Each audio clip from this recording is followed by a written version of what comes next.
yesteryear. Now, friends, we are on Yud Bet Tevet, the 12th of Tevet. It marks the Hilula of a really great rabbi of Syrian heritage. His name was Rabbi Habib Chaim David Sethoun.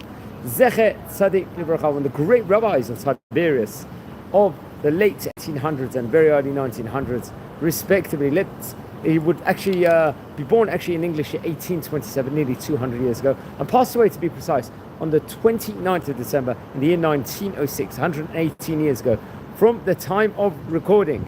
And he was one of the great famous Kabbalists of Tiberias. He became the head of the Jewish court and the Rosh Yeshiva, the famous yeshiva in Haifa, respectively, and various other places. Let's explore some of the highlights of the great Chacham's life. Now, he came from very great rabbinic heritage. For example, his father was Rav David Sethoun, another great rabbi. His mother was Rabbanit Masuda.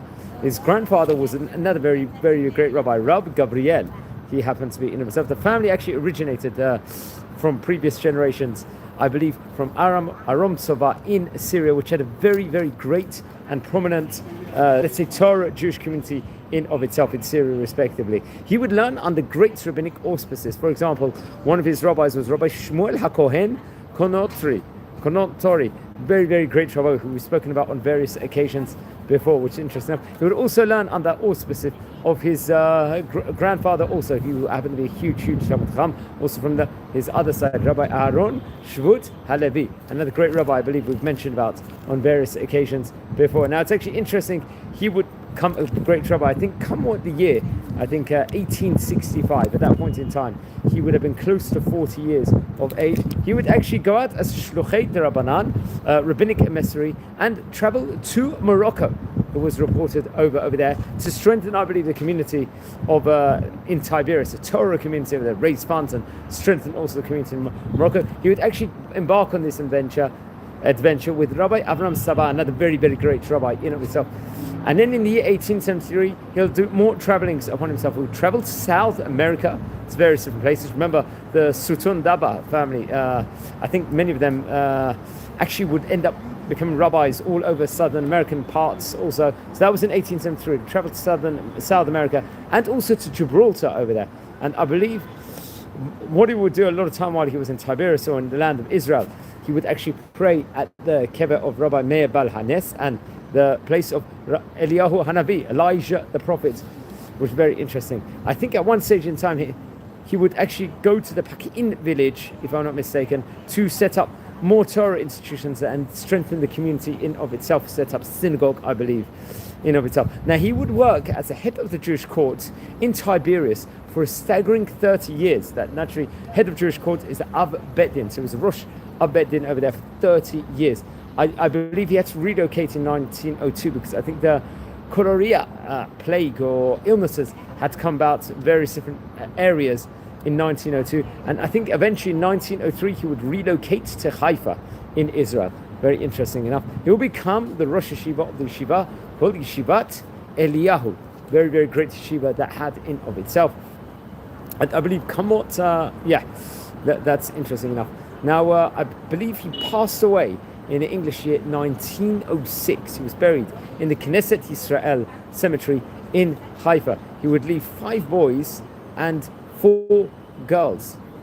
And most certainly his daughter, Rabbanit Chana, I think got married to Rabbi Yisrael Shmuel and Tebi, who happened to be a very, very great rabbi we've mentioned about on various occasions before. Also, another one of his daughters, I think her name, if I'm not mistaken, was Rabbanit Rachel, would marry Rabbi Meir Badoch, who happened to be a very great rabbi.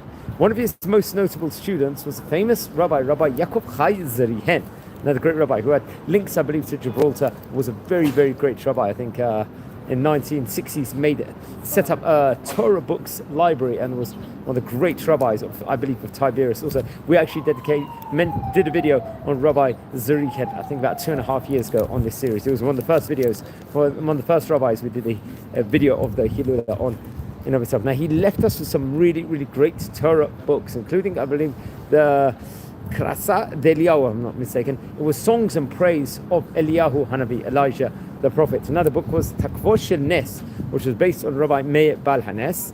interesting enough on his teachings on the Talmud and the Pilpul, like the sharp learning in of itself. I believe this was actually printed and made in 2 volumes, if I'm not mistaken. Then there was a Shemesh Umaseh. I think this was based on Kabbalah and the book of Yetziat Mitzrayim, the Exodus of Egypt. This is, I think, based on the teachings of Rabbi Shimshon Ma'anistropoli, another very, very great rabbi we've mentioned about on various occasions also. And the Tamei Mitzvot was songs in honor of Rabbi Meir Baal Hanes. So he left us with a lot of great books. He was one of the great rabbis of this time of Tiberias. Remember, Tiberias is one of the 4 holy cities of Israel, along with Tzfat, Hebron, and Jerusalem, respectively. And they had really, really many great rabbis. So he was privileged enough to be one of the great Kabbalists from there, and one of the head of Jewish courts inside this place, respectively, which is absolutely incredible. And came from a very great heritage, also family heritage. A lot of yichos of great rabbanim, and one of the famous shluchei rabbanans traveling all over South America, I think North America, Gibraltar, all different places in of itself. And was very, very well based and traveled and connected in the land of Israel in of itself, respectively. It's actually interesting, just to add on one more thing. I believe when he was younger, I think in the year 1857, when he would have been about 30 years of age, when he was 25 years of age, I believe he learned in the Bet Yaakov Yeshiva, famous yeshiva in Tiberias, which I actually mentioned about yesterday in another video we covered of another great Chacham. I think that yeshiva, the Yeshivat Bet Yaakov, we mentioned only yesterday in a previous video, that Rabbi Yitzchak Goit founded it. He actually happens to be from Italy and was an incredible philanthropist and Baal Chesed in of itself. That was, I believe, in the year 1857 while he was younger. So friends, don't forget to light candles in the great rabbi's memory. Yud Bet Tevet, the 12th of Tevet, is his Hilul. Now friends, we are a community here. We're learning about the great rabbis of yesteryear. Please, everyone, subscribe to the channel. We've covered about 600 great Chachamim of yesteryear. Please, if you feel anyone would be interested in watching this video, share it to other people. And if you happen to be related to any of these great Rabbanim, please send me an email. I would love to hear more, share more memories or more knowledge that you might have. So wishing you all blessings from Israel. And